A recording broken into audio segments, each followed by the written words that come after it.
Taureau, bienvenue pour votre taroscope de ce mois d'août 2023. Si vous avez regardé la vidéo globale, vous savez que vous êtes avec l'arcane 13 qui vient vous accompagner durant tout le mois d'août.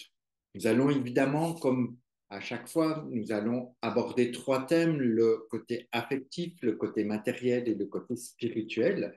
Et pour aller chercher dans cet affectif, on va utiliser le tarot de Marseille pour amener quelque chose de complémentaire à notre arcane 13 pour lui faciliter un petit peu la vie, parce qu'une arcane 13, forcément, ça, allez, ça dégage, ça travaille, mais d'un point de vue affectif, toute seule, c'est un peu embêtant. Donc, on va voir qui vient l'aider. Eh bien, nous avons notre empereur, l'empereur, mais l'empereur, qu'est-ce qui se passe avec l'empereur dans votre affectif?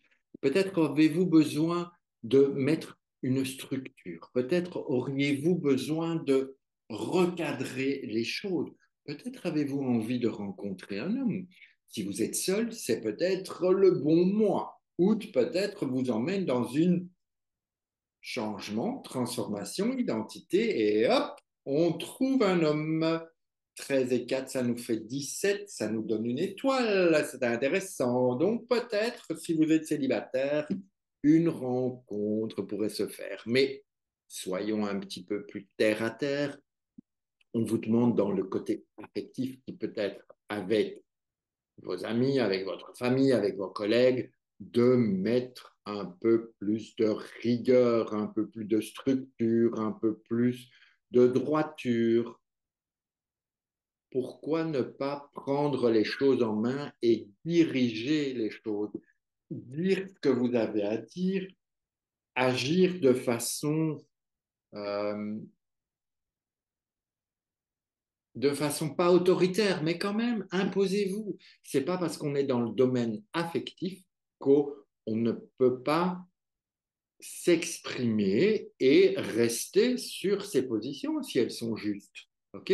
Donc, si vous estimez que vous êtes bien dans vos bottes, restez-y et imposez-les. Si par contre, vous prenez conscience que peut-être que ce n'est pas la bonne chose, réajustez, montrez que vous êtes quelqu'un de noble, de sérieux et que vous pouvez vous remettre en question. Nous voilà donc, d'un point de vue affectif, je ne sais pas si ça vous aide, ami taureau, mais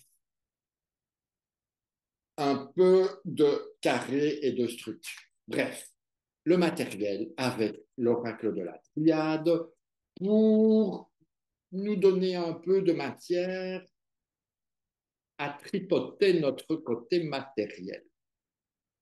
Alors, voyons. Le matériel, évidemment, vous savez, ça peut être les finances, ça peut être l'immobilier, ça peut être la matière, quoi. D'accord? Allez, on va. Vous avez pris ça, hein, ça sentait bon pour vous, ça. Nous avons les papyrus. Avec les papyrus, eh bien, dans un premier temps, on pourrait se dire, youpi, on va partir en vacances, on va aller visiter des pays lointains. Eh ben, pourquoi pas? En plus, comme c'est le mois d'août, peut-être que au mois d'août, vous pourriez matériellement réfléchir à vous offrir quelques jours de vacances, quelques séjours, même si ce n'était pas prévu. Et si c'est prévu, vérifiez l'état de vos finances de manière à ne pas vous mettre dans les ennuis. Donc, pesez le pour, le contre, voyez, réfléchissez. Peut-être que, voyez, on a un petit voilier, on n'est pas obligé de partir sur un immense bateau de croisière. Des petites choses peuvent vous épanouir complètement et matériellement faire que vous n'êtes pas obligé de faire votre décoration chez vous à la maison à coups d'or, ok? Simplement, naturellement et de façon un petit peu on gère bien notre budget. Ça peut être intéressant également.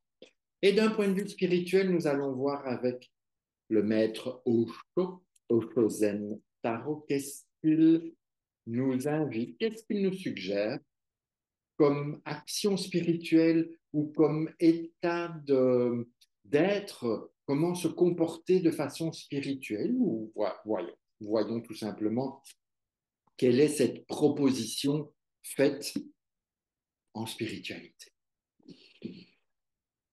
Eh bien, vous serez amené à comprendre, comme si en ce mois d'août, vous alliez prendre conscience de peut-être de qui vous êtes, de où vous êtes, quel est votre point sur cette ligne de la spiritualité, de comment vous avancez dans ce chemin spirituel et peut-être de devoir vous placer, vous situer. Est-ce que vous êtes dans la prison? Est-ce que vous êtes hors de la prison? Des barreaux vous situez-vous? Est-ce que vous pensez que c'est mieux chez eux? Et peut-être qu'eux, ils disent, ouh là là, c'est mieux chez lui, on va aller là. Donc, réflexion, ça s'appelle la compréhension. Donc, vous allez être amené à réfléchir, à prendre conscience, à ressentir par vous-même où est-ce que j'en suis? Comment je peux faire pour avancer d'un pas supplémentaire? C'est quoi l'idée de liberté, par exemple? Donc, la compréhension, c'est prise de conscience et évolution. Donc, un mois d'août quand même assez sympathique, car prise d'identité, connaissance de soi, nettoyage, on avance, on fait de gros pas en avant, aidé par notre ami l'empereur qui va vous apporter de la stabilité, de la structure, de la rigueur, avec un peu de réflexion et de peut-être des petits voyages ou bien des changements, mais dans un état naturel des choses pour enfin arriver à cette compréhension spirituelle vers où vous allez, vers qui vous êtes, bref, vers vous-même. J'espère que ce mois d'août vous titille un petit peu et que ça vous plaît, que ça vous parle. Si ça ne vous parle pas, ben, désolé, mais je pense que vous allez comprendre et que ben, vous avez déjà tout le mois d'août pour laisser vivre et de voir après. Si vous revisionnez la vidéo, vous pourrez dire ah, oui, mais bien sûr, j'ai eu ça et ça et ça et ça. Et voilà. Sur ce, je vous embrasse et puis on se retrouve le mois prochain. Ciao, ciao.